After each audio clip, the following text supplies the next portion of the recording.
네, 민주당 이재명 대선 후보가 3일째 전북을 돌면서 민생 투어를 진행하고 있습니다. 그리고 국민의힘 윤석열 대선 후보는 공개 일정이 없이 내일로 다가온 선대위 출범에 전념을 하고 있습니다. 두 분과 정치권 소식 짚어보겠습니다. 자, 한상익 가천대 교수, 최수영 시사평론가 모셨습니다. 어서 오십시오. 안녕하세요. 안녕하십니까? 예. 먼저 메타버스 민생 투어 이재명 후보에 대해서 확인해 보죠. 호남권에 계속해서 2주 연속 지금 심혈을 기울이고 있는 거잖아요. 그렇죠. 예. 효과가 잘 나올까요? 지금 판세를 보면은 면접 조사들 기준으로 좀 비슷해요. 네. 비슷한데 호남을 보면 호남이 한 15% 정도는 관심이 없어요. 네. 정치에. 그리고 이제 국민의힘 지지자가 한 7, 8에서 10이 돼요. 예. 원래 지지가 75는 나와야 되거든요, 최소한. 근데 지금 60대 중반입니다. 네. 그러니까 한 10% 정도의 갭을 이제 호남 두 번 돌면서 찾으려고 하는 건데, 물론 이제 호남에서 10%가 올라간다고 해도 전체 판세에서는 한 2% 정도밖에 안 돼요. 예. 뭐 그렇긴 하지만 원래 선거라는 게 이게 줍줍해가면서 네. 지역도 좀 줍줍하고 뭐 세대도 줍줍하고 뭐 그 직업도 하면서 자꾸 쌓아 나가다 보면 이게 언제쯤 게 결론이 나냐면 선거 한 달에서 한 달 반 남겨놨을 때 갑자기 선거 지지율이 요동을 쳐요. 예. 그 요동을 칠 때 그동안 이 요새 말로 줍줍이죠. 네. 줍줍해왔던 지지율이 이제 뒷받침이 돼주거든요. 그래서 저는 이번 호남을 한번 쭉 돈 거는 이런 좀 줍줍의 전통 지지층 예. 결집하는데 유의미하다고 봅니다. 앞으로도 계속 이런 행보를 좀 보이지 않을까. 지금 양쪽 다 이 전통 지지층을 어떻게 결집하느냐가 지금 굉장히 중요한 상황이거든요. 윤석열 후보도 전통 지지층 플러스 그 정권 교체를 원하는 층을 거의 다 흡수 못하고 있어요. 한 절반 조금 넘게 흡수하고 있거든요. 그래서 네. 지층 결집 행보가 앞으로 둘 다 필요하지 않을까, 계속되지 않을까 이런 생각을 하고 있습니다. 이재명 이렇게 후보는 보십니까? 어차피 매주 버스를 타고 지역을 순회하는 컨셉은 잡았으니까요. 네. 그 효과가 어느 순간에는 나올까 기대를 많이 할 것 같은데 어떻게 보이세요? 그러니까 저는 지금 한 교수님 분석해 주셨지만 지금 어쨌든 그 김대중 대통령 이래 민주당이 이제 전국 선거에서 승리하는 패턴 하나였습니다. 네. 호남이 선택한 영남 후보였었습니다. 그러니까 이제 노무현 후보가 그랬죠. 네. 그다음에 이제 문재인 후보가 이제 대통령이 그랬단 말이죠. 하나 이제 정동영 의원한테 저때 낙선을 했었으니까. 그렇다면 지금 바로 이재명 후보가 그러니까 영남 출신으로 지금 민주당 호남에 소구하는 지금 전략인데 예. 사실 이례적이에요. 왜냐하면은 민주당 후보가 이렇게 선거 초반부터 호남을 누빈 적이 사례가 별로 없어요. 왜냐하면 여기는 전통적 지지층이기 때문에 네. 쭉 끌고 가다가 나중에 이제 선거 그러니까 중반을 넘어서 한 바퀴 돌고 마지막 결집하는 주로 패턴을 보였는데 예. 이번에 초기에 갔단 말이죠. 두 가지 저는 원인이 있다고 봐요. 국민의힘이 지금 내홍을 겪고 있는 사이에 지지층을 다지자는 전략이 하나 있는 것 같고 네. 좀 이재명 후보가 어쨌든 지금 원래 지금 뭐 그거 보면은 그 통상적으로 투표 결과 뚜껑을 열고 나면 영남이 그러니까 호남이 선택한 민주당, 그러니까 영남 후보의 승률이, 그러니까 득표율이 90% 가까이 나왔었어요. 그런데 호남에서요? 호남에서요. 예. 그런데 이재명 후보는 사실 지금 70% 이하의 지지율을 기록하고 있거든요. 네. 그럼 이걸 극복해야 되겠다는 생각을 가진 것 같아요. 그러니까 그러니까 국민의힘이 이렇게 내홍을 겪고 있을 때 지지층을 다지고 여기서 왜 중요하냐면 호남의 지지층을 다져놔야지 이게 서울로 갑니다. 이게 이제 수도권으로 북상하라는 형태를 띠기 때문에 예. 주량 인사들도 많고 그런 점들을 아마 이제 이재명 후보가 노리고 충북 거쳤다가 지금 계속 호남이잖아요. 지난번 3박 4일 이번에 또 전북. 그러니까 지금 거의 일주일을 여기다 쏟고 있다는 건 그만큼 지금 본인이 초반 판세에 대한 약간의 우려도 있는 것 같은데 요 시기 이제 국민의힘이 전열을 정비했기 때문에 내일 선대위를 출범하기 때문에 아마 이제 이걸 기점으로 해서 다시 이제 수도권 북상 전략을 쓰지 않을까 생각합니다. 경선 그 같이 치렀던 정세균 전 후보 그리고 만났잖아요 일단. 근데 지난번에는 영광 가서 이낙연 그럼 전 대표가 짠 손 들어주지 않을까 싶었는데 그런 모습은 안 보였어요. 그런 것도 좀 효과가 그 뭐 있을까요?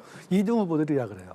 예? 2등 후보들. 아. 그러니까 2등 후보들은 내가 될지도 모른다고 싸웠단 말이에요. 네. 뭐 3등 이하는 별로 그렇지 않습니다. 예. 어차피 안 될 걸 알고 이제 싸운 거고 미래를 위해 싸운 거고 그러다 보니 2등과 1등 후보는 서로 앙금도 많이 쌓여요. 그래서 지금 이낙연 대표도 전 대표도 그러시고 홍준표 네. 의원도 그런 거예요. 예. 서로 이제 아직은 앙금이 하기도 하고 또 하나는 두 후보 모두 그러니까 이낙연, 홍준표 둘이 뭐 공통적인 현상인데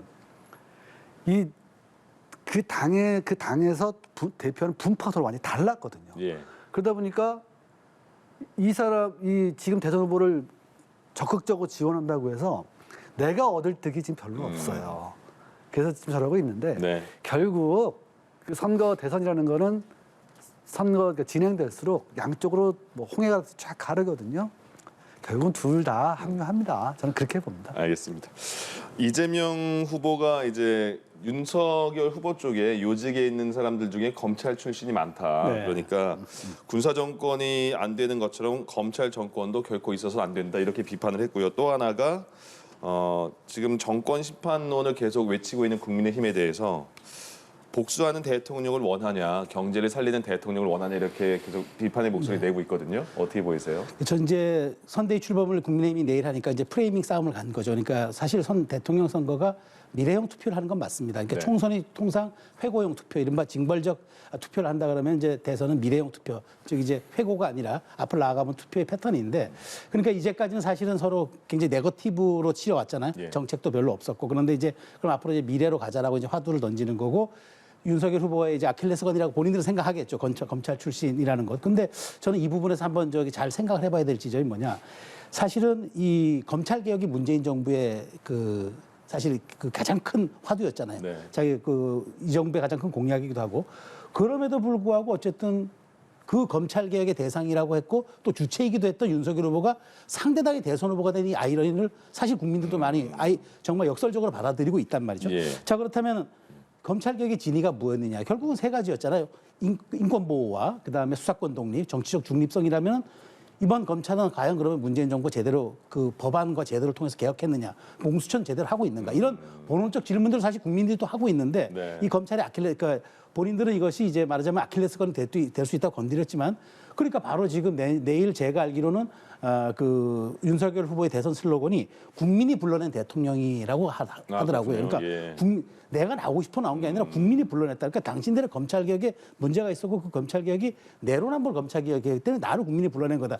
이렇게 다시 프레이밍의 재구성이 된다 그러면은 과연 이것이 이제 정말 그 민주당이 원하는 선거 전략으로 또 갈지 아니면 또 다른 국민적 그 어떤 그 역풍의 직면에서 새롭게 구도가 짜여질지 이거는 지켜봐야 되겠습니다만 어쨌든 이재명 후보가 미래형 화두를 던지고 가자. 민생 대통령 대 경제 대통령 그다음에 과거형 대 미래형 이렇게 지금 프레임을 전환했는데 과연 이것이 또 내일 선대위 출범을 앞둔 국민의힘이 어떻게 또 되받아치면서 다시 전선을 형성할지 한번 지켜볼 대목입니다. 그러네요. 말씀하신 것처럼 검찰 정권이 있어서는 안 된다 이렇게 이재명 후보가 말을 했지만 다시 그게 검찰 개혁이라는 화두로 돌아오면 다시 부메랑처럼 돌아올 수도 있겠다는 생각도 드는데요. 그게 아마 떠든 게 그럴 겁니다. 윤석열 그 선대위의 핵심 인사들 몇 면을 보니까 네. 주호영 의원 한 분만 판사고 10여 명이 다 검사예요. 많습니다. 네. 예. 그러면 이게 한국 사회에서 대표적인 기득권자는 누가 뭐래도 법조인들이거든요. 판검사.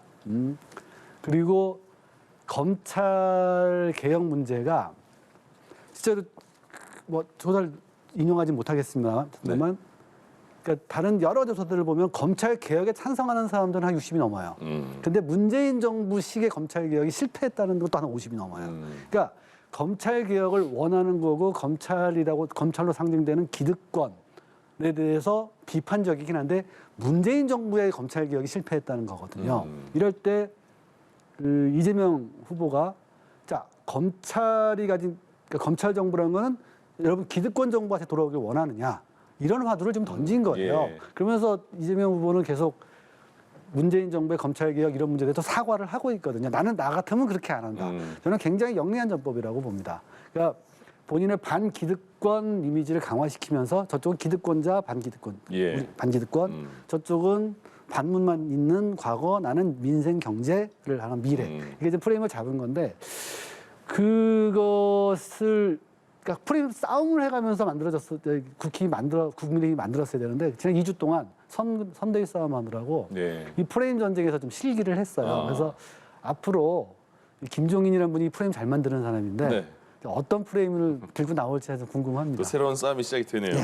그 이재명 후보가 최근에 반성도 많이 하고 사과도 많이 하고 그래서 뭐 국민의 목소리 더 듣겠다. 변화도 내 공약도 바꿀 수 있다 이런 모습을 보이고 있는데 또 하나가 이런 말을 했습니다. 지금 그 전북 돌면서 제 출신이 비천하고 비천한 집안이라서 주변을 뒤지면 더러운 게 많이 나온다. 근데 그 속에서도 최선을 다했다. 진흙 속에서도 꽃은 피지 않냐 이렇게 말을 했습니다. 근데 여기에 대해서 국민의힘은 뭐 감성팔이 하는 거냐 이렇게 비판을 하는데 이렇게까지 이제 가족 환경, 가족사 이렇게까지 말한 이유는 어떻게 보이세요? 그러니까 최근에 이제 그 선거 캠페인 전략이 완전히 바뀐 것 같아요. 네. 그러니까 그 동안에는 이제 이재명은 합니다. 이재명 그러니까 실천, 그 다음에 성과 이 브랜드로 했는데 이게 안 먹혔어요. 그러니까 대장동이라는 거대한 벽에 부딪히면서 그러면 한 것이 도대체 뭐 어떤 것이냐? 그것이 공정하고 과정이 절차롭고 절차적으로 정당하고 그다음에 모두에게 공익이 된 거냐라는 질문에 그 답변이 제대로 안 된 거죠. 그러면서 이재명 브랜드를 잃었어요. 이러니까 바로 그러면 국민이 원하지 않는 건 하지 않겠습니다라고 이제 하면서 이제 이른바 반응성에 대한 정치 형태를 보이면서 간 건데 그러나 저는 그런 거 좋습니다. 자, 그러면은 어쨌든 국민이 원하지 않고 뭐 국민이 원하는 것만 하겠다. 이것도 또한 포퓰리스트냐, 새로운 형태의 대중 추수주의냐라는 비판에 직면할 수는 있으나 네. 그런데 불구하고 유연성의 문제에서는 조금 점수를 줄 수 있는데 이제 집안 문제를 사실 거론한 건 그래요. 사실 우리가 이재명 후보가 불우했던 가정사는 알고 있지 않습니까? 예. 소년공 출신이라는 것도 알고 있고 그로 인해서 상당히 어려웠던 과정 환경 때문에 인생 스토리가 있었다는 걸 알고 있는데 이렇게 스스로 비천했다는 표현을 하면서 저는 국민들에게 접근한 건 오히려 저는 미래형 지도자로서는 적절치 않았다고 봐요. 다 국민들이 알고 있어요. 알고 있고 그것을 넘어가서 딛고 새로운 리더십을 보여야 하는데 그러니까 요즘 보면은 눈물을 보이고 큰절을 하고 부인과 함께 캠페인을 전개하고 그러는 것들이 저는 다분히 너무 감성적인 대중의 어떤 그런 누선을 자극해가지고 눈물선을 자극하고 심정선을 자극해가지고 오히려 자신의 이미지를 좀 치워나려는 그런 전략이 아니냐 싶은데 예. 이렇게 가는 경우는 저는 사실 오히려 이재명 후보가 철저히 준비되지 않은 후보 오히려 이재명이라는 사람은 역경의 스토리를 딛고 앞으로 나가는 후보인데 그런 것들이 아니라 굉장히 정서적으로 좀 불안정하고 살아온 길들에 대해서 본인이 굉장히 자기 확신도 없는 듯한 그런 인상을 준다 그러면 저는 이것이 한두 번 정도 대중에게 소구력을 주는 거는 가능하지만 예. 이것을 자신의 캠페인의 주된 전략으로 가는 거는 저는 뭐 제가 뭐 평가할 건 아니겠습니다만은 네. 저는 정치 캠페인 상으로 놓고 보면은 이재명 후보의 이런 것들이 전통적 지지층 혹은 자신에게 정말 그 뭐 이른바 정말 그 뭐랄까 핵심적 지지층에게는 다시 한번 확신을 줄 수 있지만 예. 중도에게 과연 저런 것들이 미래형 지도자로서의 각인을 줄 것인가 이 부분 예. 한번 고민해봐야 지점이라고 저는 생각합니다. 지나치게 감성적으로 접근하는 거다, 과하다 이런 지적이신데 어떻게 보이세요? 지금 두 후보가 모두 가족 리스크가 있어요. 네. 근데 이재명 후보는 이제 과거 리스크입니다. 조카, 형수. 이 과거에 흔들릴 수 없는 리스크. 여기에 대해서는 변명이 안 통해요. 예. 그러니까 이거는 대해서는 이해를 구할 수밖에 없죠. 그러니까 감성적으로 접근하는 거고요. 이제 그 공격을 할 때는 지금 윤석열 후보의 그 김건희 부인 김건희 씨는 주가 조작 사건이라든가 그 일가의 불법 부동산 개발 사건 이게 좀 미래형입니다. 진행형이에요. 예, 예. 여기다 되게 이성적으로 접근하는 사람들이 할 겁니다. 죄가 있냐 없냐로. 그래서 저는 이재명 후보 이걸 과거를 어차피 털어낼 수 없는 바에야 여기에 대한 변명을 계속 반복하는 것보다 감성적으로 이해를 구하는 전략을 좀 바꾼 것 같아요. 예. 근데 아까 말씀하신 대로 반복되면 이제 그렇고 또 비천하다는 워딩은 별로 좋지 않아요. 불우했다라고 표현하는 게 좋았겠죠. 근데 그러게요. 제가 항상 이재명 후보의 워딩을 보면 방향은 좋은데 꼭 한마디씩 단어들이 좀 과해요. 그런 부분이 좀 있어서 이번에 비판이 있었던 것 같습니다. 알겠습니다. 자, 국민의힘 쪽으로 가볼까요? 윤석열 후보 울산에서 이준석 대표 자명했던 이준석 대표 극적 만남을 가지고 언양 불고기 드시고 부산 유세 빨간 후드티 글자 써 있는 거 같이 커플티를 입고 만났습니다. 그러면 뭐 갈등 김종인 비대위원장도 이제 모셨고요. 네. 갈등은 일단 봉합됐다 이렇게 봐야 될까요? 근데 외형적으로 봉합도 됐고 그다음에 다만 이제 내부의 여진이 남아 있을 겁니다. 근데 뭐 이것이 어떤 한순간에 다 인간의 일이기 때문에 아무리 뭐 정당의 일이긴 하지만 그 전에 인간이기 때문에 과연 확실하게 봉합이 됐느냐 그런 여진은 남아 있겠지만 그럼에도 불구하고 대선 승리, 정권 교체라는 대의를 위해서 이제 완전 봉합을 한 형국이 됐는데 저는 이제 어쨌든 이제 좀 애매하지만 이렇게 됐잖아요.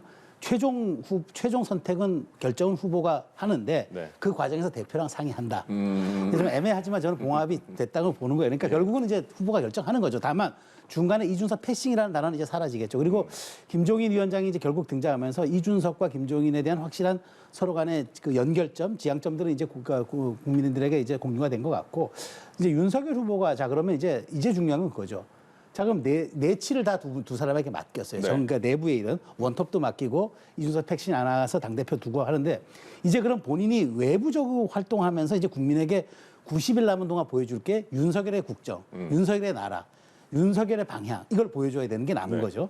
그래서 저는 이제 굉장히 이 김종인 위원장이 이런 점에 대해서는 그 좀 말하자면 캠페인을 많이 진행해본 또 경륜도 있고 지금 바로 국민들이 어떤 지점을 원하는가에 대한 그런 정확한 자기 분석도 있기 때문에 아마 잘 진행하리라 봅니다만 결국 저는 윤석열 후보가 남은 90일 동안에 이제 했던 거는 조금 아픈 지적이지만 지난 한 달 동안 꼭 자립할 수 없는 후보라는 약간 불안정한 이미지를 준 건 있어요. 예. 이걸 털어내는 게 가장 우선인 것 같고 두 번째는 정말 내가 그러면 이제 국민이 불러낸 대통령은 맞는데 그러면 당신이 어떤 대통령으로 미래의 화두를 던질 것인가? 그럼 5년에 5천만에 대한 책임, 담대한 전환은 어떻게 당신의 리더십을 이뤄낼 것인가? 이 두 가지를 보이는 게 남았는데 예. 이제 안에 어쨌든 국민의힘이라는 틀이 좀 정비가 돼 있기 때문에 좀 더 본인이 안정감을 가지고 이제 선거 운동을 지방으로 내려가고 하는 것들이 이제 저는 좀 뭐라자 훨씬 더 수월해진 경향성 생겼는데 다만 이것들을 어떻게 좀 이렇게 시너지 효과를 낼지는 좀 앞으로 지켜볼 대목이다 생각합니다. 울산까지 내려갔고 이준석 대표가 그 전에 굉장히 많은 비판을 하지 않았습니까? 대놓고 공개적으로 비판했잖아요. 근데 김종인 총괄 선대본부장 영입까지 했고 뭐 누가 이겼다라는 표현도 뭐 나오던데 그게 뭐 맞는 표현일까요? 현상으로 보면 예. 김종인, 이준석 연합에 윤석열 후보가 굴복한 거죠. 그런 모습이에요. 그건 맞습니다. 외형적으로 맞아요. 그 전날까지만 해도 마음대로 하라 그래, 리프레시하라 이러다가 결국 굴복한 거죠. 그 정치 노련한 분들한테 이제 당한 건데. 이제 그럼 선대위가 이제 앞으로 어떻게 될 것이냐. 저는 그 김종인 전 위원장이 이제 위원장 되시겠죠. 예. 그분이 뭐 기존권 건드리지 않겠다. 대신 총괄 본부를 뭐 만들어서 내가 거기를 장악하겠다. 이렇게 얘기를 했거든요. 제가 2주 전에 3주 전인가 그 삼김 선대본 뭐 완성됐다. 시너지 난다 그래서 제가 말씀드렸을 겁니다. 이제 시작이다. 거기서 어떤 전투가 일어날지 모른다라고 말씀드렸는데 똑같은 말씀을 드릴 거예요. 예. 김종인 대표 들어왔는데 각 그 집행하는 본부들은 윤석열 사람들이 장악하고 있거든요. 이 총괄 본부가 집행은 못해요. 집행본부가 말을 안 들어버리고 예. 후보랑 직거래하기 시작하면 그 정부에서도 그런 일이 있습니다. 국무총리를 안 거치고 장관들이 대통령 직거래하는 순간에 국무총리 권위가 무너져 버리거든요. 직거래하는 순간에 분명히 김종인이란 분은 그걸 참고 넘길 사람이 또 아니에요. 그래서 아주 잘 정말 윤석열 후보 얘기했듯이 밑에 본부들까지 다 굴복을 해서 갈 거냐 예. 아니면 우선 봉합이 됐고 하지만 나가면서 이 총괄본부와 이 충돌이 또 일어나고 이 직거래를 통한 패싱 얘기가 나오느냐 이거는 아직 한 달 정도 더 봐야 돼요. 윤석열 후보가 홍준표 의원과 만났잖아요. 네. 근데 거기서 일단 대표 먼저 만나러 가라라는 조언을 해줬고 대표 먼저 만났습니다. 근데 김종인 위원장이 들어오면 본인은 뭐 합류 안 하겠다는 의사도 표현한 것 같은데 이번에 합류하니까 김종인 위원장 합류하니까 명분이 생겼다. 이제 백의종군을 할 수 있겠다. 이렇게 말을 했어요. 그거는 이제 완전히 거리를 두겠다는 겁니까? 그러니까 저는 이제 윤석열 캠프에서, 그러니까 윤석열 선대위에서 홍준표 의원을 조금 후리로 두면서 그냥 역할을 주는 게 맞다고 봐요. 이제는 잘 꼭 들어와서 자리를 맡아서 뭘 하라.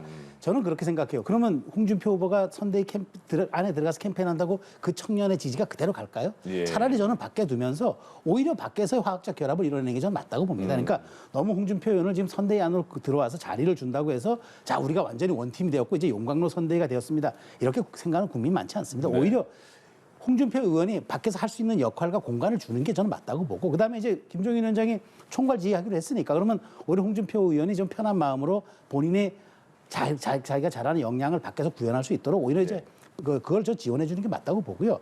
홍준표 의원이 들어오지 않았다고 해서 저는 원팀 선대위가 안 됐다고 보지는 않습니다. 오히려 이제 오히려 다른 그러니까 결국 지금 저는 양쪽 당에다 캠페인 3가지 목표예요. 예. 중도, 여성, 청년을 잡아내는 게 결국 이번 대선의 핵심적인 승리 과제입니다. 예. 그렇다면 여기를 보완하는 게 맞지 특정인에 대해서 너무 이제 들어와라 마라 이걸 가지고 올바른 선대위가 지금 가고 있는 방향이다 아니다라고 판단하기는 저는 이제 그 시기는 지났다. 저는 그렇게 생각합니다.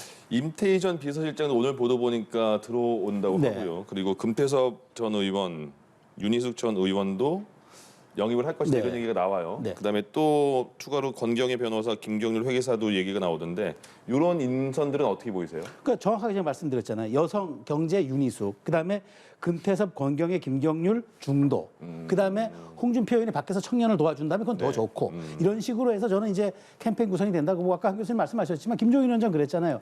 뭐 기왕 구성된 거 어떻게 하겠느냐. 예. 내가 그건 흔들릴 생각이 없다고 얘기했기 때문에 이제는 조금 보완해서 이른바 보완제들을 좀 더 절충해서 그 다음에 캠페인을 이제 이끌어 나가는 그 동력을 갖는 게 맞지. 지금 전체 판을 흔드는 것이 오히려 영향의 소모를 가져올 수도 있고 그것이 지금 오히려 국민의힘이 지금 겨우 원팀 돼서 다시 이렇게 좀 동력을 갖고 가는데 저는 오히려 이것이 저희가 될 수도 있기 때문에 이렇게 보완제로 가는 게 맞다. 그러니까 생각합니다. 국민의힘 선대위 구성의 시간을 굉장히 많이 허비했다는 표현도 많이 했는데 지금 이제 속도가 굉장히 빨라지는 것 같습니다. 어떻게 보십니까? 협의했다. 원래 선대위는 한 2, 3주 걸려요. 네. 걸려서 협의 그 시간을 들인 게 문제가 아니라 중간에 대표가 가출한 게 문제인 거죠. 사실은 뭐 그런 난맥상을 노출한 게 문제인 거죠. 근데 선대위 출범식은 뭐 다음 주에 한다는 것 같고. 예. 근데 출범식 내일 하는 건가요? 내일 하는 네, 거예요. 출범하는데 이제 쭉 보면서 참 재밌어요. 임태희 전 대통령 실장은 이명박 정부 사람이지 않습니까? 네. 금태섭은 저기 안철수 사람이에요. 음. 그리고 윤희숙은 뭐 KDI 출신인데 잘 모르겠어요. 그분은 좀 어쨌든 부동산 투기 하는 아버님 때문에 하신 분이니까. 그리고 권경이나 김경률 이분들은 서로 자기 편이 아니라 그래요. 제가 시민단체 사람들 물어보니까 그 사람 우리 편 아니래요. 원래 우리 편 아니었다. 보수 사람 물어보도 우리 편 아니었다. 뭐 이런 분들인데 네. 이분들의 공통점은 딱 하나입니다. 반문이에요. 그냥 반문으로 뭉친 캠프입니다. 근데 아까 우리 최 선생님도 말씀 주셨지만 우리가 대통령 선거를 임할 때 국민들 유권자들은 결국 그러니까 전망형 투표를 한다는 게 정설이에요. 예. 근데 이게 반문으로 만든 선대위를 가지고 거기서 어떤 전망적인 의제들을 끌어낼 수 있을 것인가. 지금 슬로건도 국민이 끌어낸 후보라는 건데 끌어냈다는 게 과거입니다. 그 국민이 나를 끌어내서 무엇을 할 것인가 지금 얘기를 하진 않거든요. 여기에 대해서 이재명 후보가 나는 경제 대통령, 민생 대통령이 되겠다고 좀 끌어낸 상태거든요. 그래서 이렇게 선대위를 이런 사람들을 모아서 뭘 하려고 할까? 차라리 유승민 의원을 모셔와야 되는 게 아닌가. 그분은 되게 미래형 정책들을 많이 가지고 계신 분이라서. 예. 근데 그런 분들은 안 오시고 반문 일색만 모아서 선대위를 제대로 돌리고 선거 캠페인을 좀 대통령 선거 캠페인을 잘할 수 있을까? 뭐 그런 제가 걱정할 일은 또 아닙니다만 예. 그런 생각이 좀 들었습니다. 아마 네, 그런 걸 좀 예. 보완해야 될 거예요. 내일 발표가 어떻게 나오는지도 관심 있게 지켜봐야겠습니다. 좀 간단하게 마지막에 심상정 후보가 제3지대 만나자. 네. 뭐 김동연 후보, 안철수 후보 만나자 했는데 내일 만나다 보니 안철수 후보라는요. 네.